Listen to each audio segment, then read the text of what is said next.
Mes chers amis, lors de la prochaine plénière à Strasbourg, nous aurons à voter sur le Media Freedom Act. Cette législation est une véritable catastrophe pour notre souveraineté et nos libertés. Sur le papier, le projet présenté par la Commission européenne est d'harmoniser le marché des médias, de le rendre plus transparent et de renforcer le pluralisme. Mais le titre est trompeur, il ne faut pas nous laisser abuser.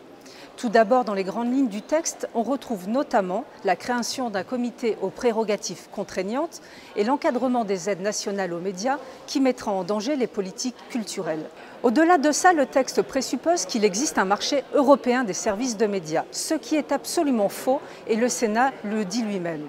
Soulignons également que les médias ne sont pas du ressort de l'Union européenne et qu'un règlement ne permet aux États aucune souplesse. En réalité, c'est la Hongrie et la Pologne qui sont principalement visées.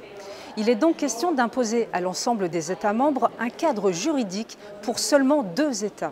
Ces derniers sont accusés de ne pas rentrer dans les cases du récit médiatique dominant.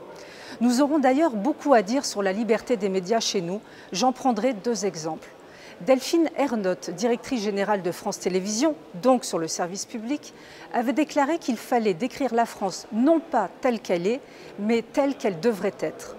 En février 2023, la ministre de la Culture, Rima Abdul Malak, avait sous-entendu que l'autorisation de diffusion de CNews et de C8 ne devait pas être renouvelée par l'Arcom.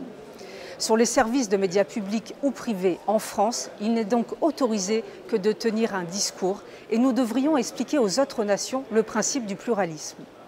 Il faut donc dénoncer ce texte pour ce qu'il est, c'est-à-dire une tentative de prise en main des médias par l'Union européenne.